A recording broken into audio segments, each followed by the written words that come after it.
अरे माँ, देखिए तो सोफे के नीचे कितनी गंदगी है। आप भाभी से कभी कुछ कहती क्यों नहीं? साफ सफाई पर तो भाभी बिल्कुल ध्यान ही नहीं देती। और वो देखो, पंखे पर कितनी धूल चिपकी हुई है। कभी घर में पोछा भी लगाती हैं या नहीं? मायके आई काजर अपनी माँ से अपनी भाभी दिशा की कमी गिना रही थी। तभी कुसुम जी कहती, अरे बेटा, करती तो है वही काम, तू जानती तो है उसकी 2 साल की छोटी बेटी है, उस पर भी तो उसे ध्यान देना पड़ता है। और पंखा कौन हर दिन साफ करता है? सोफे के नीचे उसका ध्यान नहीं गया होगा। और आज तू आ रही थी तो तेरे स्वागत की तैयारी में पोछा लगाना भूल गई होगी। वाह माँ वाह, बस ऐसे ही अपनी बहू का पक्ष लेती रहो तो वह दिन दूर नहीं जब आप इस घर की नौकरानी की तरह काम करेंगी और आपकी बहू आराम।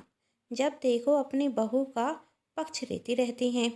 जरा मुझे भी बता दीजिए, मेरे स्वागत में कौन सी तैयारी की है आपकी बहू ने? कह तो ऐसे रही हैं जैसे ढोल नगाड़े से मुझे लेने आई हूँ। स्टेशन तक तो लेने आई नहीं, और आए हुए मुझे 10 मिनट हो गए, अभी तक मेरी चाय भी नहीं आई। इसी तरह अपनी बहू की कमी छुपाती रहिए आप तो। तभी वहाँ दिशा आती और अपनी ननंद रानी को चाय देती। तभी काजल कहती, वाह भाभी, आप ही हद करती हैं, अकेली चाय लेकर आ गई। कम से कम पकौड़े बना देती। दीदी अभी बना देती हूँ, दिशा ने नर्म स्वर से कहा। तब काजल चाय पीते हुए कहती, रहने दीजिए, बनाना था तो मन से बनाती, और बनाएंगी भी तो इस चाय की तरह वे स्वाद। कम से कम चीनी और चाय पत्ती का ध्यान तो रखती। वो दीदी, यदि आपको पसंद नहीं आई तो मैं फिर से बना देती हूँ, दिशा ने फिर कहा। रहने दीजिए, काजल ने तेज स्वर में कहा, आप किसी काम की नहीं। वो तो अच्छा है, मेरी माँ की तरह बूढ़ी सास मिल गई आपको।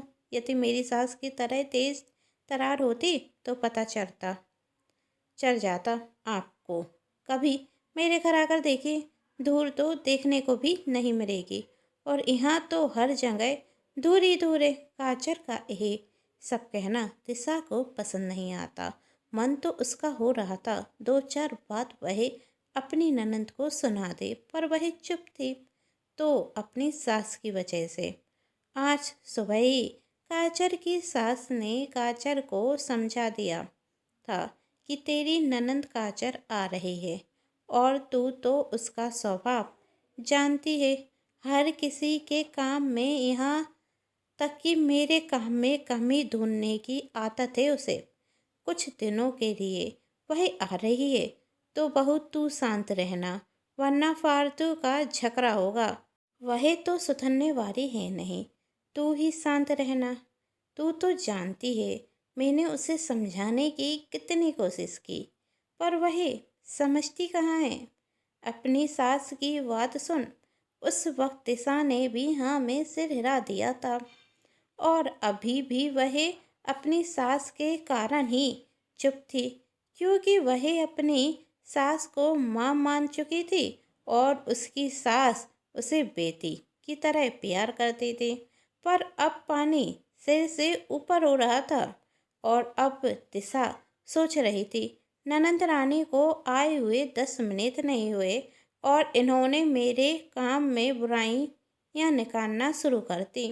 फिर मैं इनके साथ 10 दिन कैसे रहूंगी? दिशा सोच रही थी। तभी काजल कहती, ओ भाभी, क्या सोचने रख गई आप? मैं आपसे पूछ रही हूँ, मेरा कमरा साफ किया या नहीं, कि इस सोफे की तरह उस पर भी गंदगी जमी हुई है? हाँ बेटा, दिशा ने खुद तेरा कमरा साफ किया है। वह जानती है तुझे गंदगी बिल्कुल भी पसंद नहीं, इसलिए उसने इस बात का पूरा ध्यान रखा है। ठीक है, चलकर देख लेती हूँ आपकी बहू ने कितनी साफ सफाई की है। वैसे भी इतनी बकवास चाय पीकर मेरा सिर दर्द होने लगा। अब खरी क्या है, मेरे बैग लेकर मेरे कमरे में रख दीजिए। क्या यह यहाँ से भगाने का इरादा है? नहीं दीदी, कैसी बात कर रही हैं आप? चलिए, कहते हुए ननंद भाभी कमरे में जाती और वहाँ भी वही होता जिस बात की दिशा को उम्मीद थी।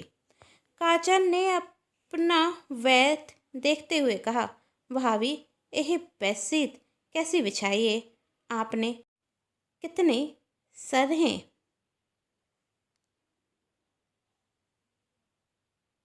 कहाँ है दीदी? मुझे तो नहीं दिख रहे, दिशा ने कहा। तब काजल कहती, लगता है भाभी आपकी आंखें कमजोर हो गई हैं, जरा चश्मा लगवा लीजिए और खिड़की के पास भी जरा झाड़ू फेर देती। देखिए, वहाँ मकड़ी का जरा रखा हुआ है और आपकी सास कह रही थी आपने बहुत अच्छे से कमरा साफ किया है। अब खरी खरी क्या देख रही हैं? जाइए, झाड़ू लेकर आइए और साफ कीजिए उस जगह पर। और जैसे दिशा साफ करती तो काजल उसके हाथ से झाड़ू छुड़ा कर कहती, भाभी, थोड़ी जोर से झाड़ू मारिए, खिड़की को लग नहीं जाएगी।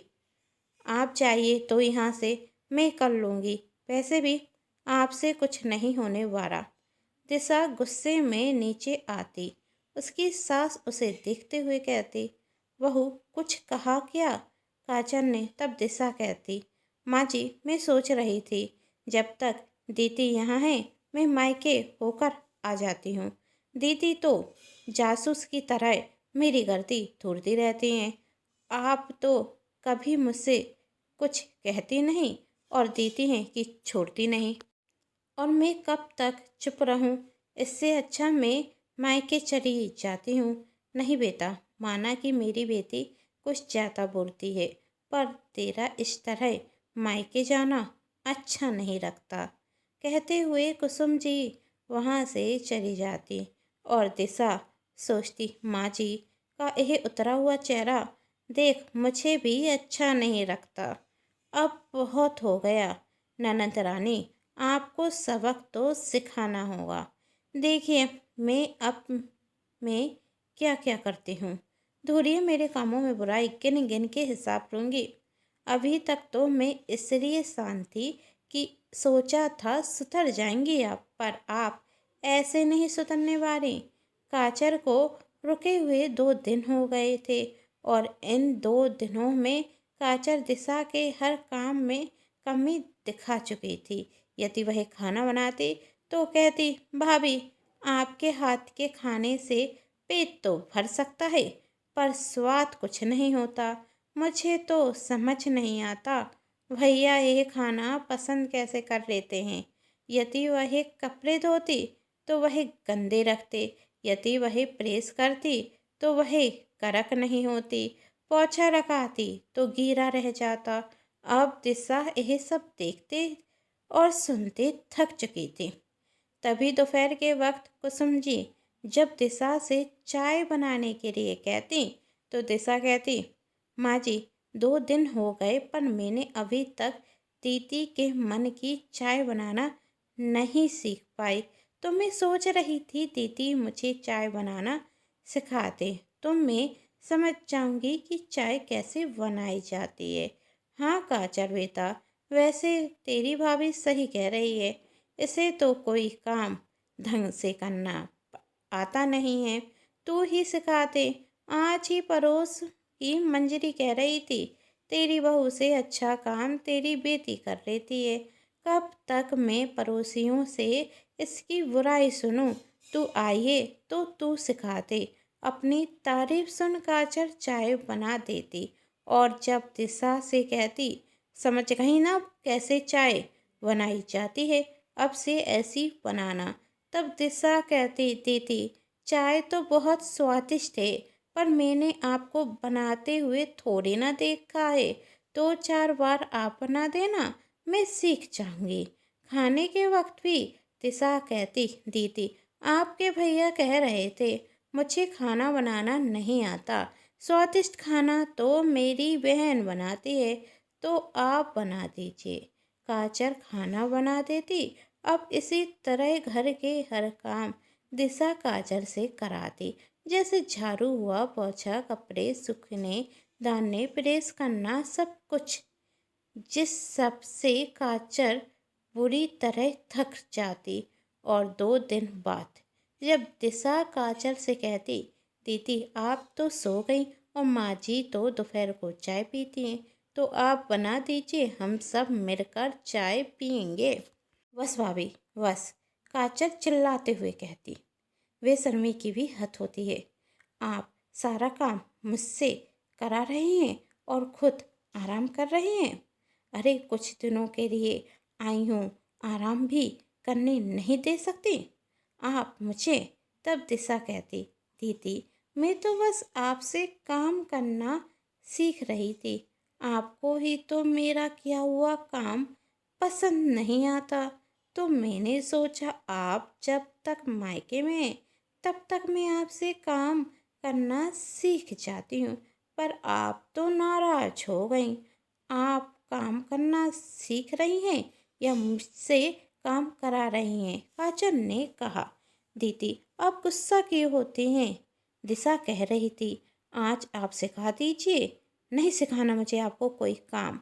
आपको जैसे करना हो वैसे करो, मुझे कुछ भी लेना देना नहीं। बस मुझे चैन की सांस लेने दीजिए, काजल गुस्से में कहती जा रही थी। और देखा माँ आपने अपनी बहू की होशियारी? तब कुसुम जी ने कहा, काजल मेरी बहू तो अपनी ननंद को सुख और चैन से मायके में रहने देना चाहती थी, पर यह सब कुछ करने पर तूने उसे मजबूर किया। मैंने? काजल ने चौंक कर कहा, हाँ तूने। कुसुम जी कहती, अब वह बेचारी कुछ भी काम करे तो तू उसमें बुराइयां निकालती, तो वह क्या करे? और वह यह सब कुछ करने के लिए मैंने ही दिशा से कहा था, जिससे तुझे सबक मिल सके। अरे हर इंसान परफेक्ट नहीं होता, हर किसी से गलती होती है, उससे भी होती है, पर इसका मतलब यह नहीं तू उसे सुनाती रहे और वह अपनी तरफ से पूरी कोशिश करती है ना। सॉरी माँ, सॉरी भाभी, मुझसे गलती मुझे मेरी गलती का एहसास है। काजल ने कहा, कोई बात नहीं दीदी, मुझे आपकी किसी बात का बुरा नहीं लगा। वैसे आप सच में चाय बहुत स्वादिष्ट बनाती हैं, तो बना रही हैं ना आप चाय? नहीं, कहते हुए काजल वहीं बेहोश हो जाती और दिशा और कुसुम जी मुस्कुरा जाती। उसके बाद दिशा सबके लिए चाय और पकौड़े बनाती तो काजल को पसंद आते। दोस्तों किसी के भी सेंधेपन का ज़्यादा फायदा नहीं उठाना चाहिए। वैसे आप सभी को ये कहानी कैसी लगी कमेंट बॉक्स में ज़रूर बताइएगा। कहानी पसंद आई है तो चैनल को सब्सक्राइब, वीडियो को लाइक एंड शेयर जरूर कीजिएगा। Thanks for watching.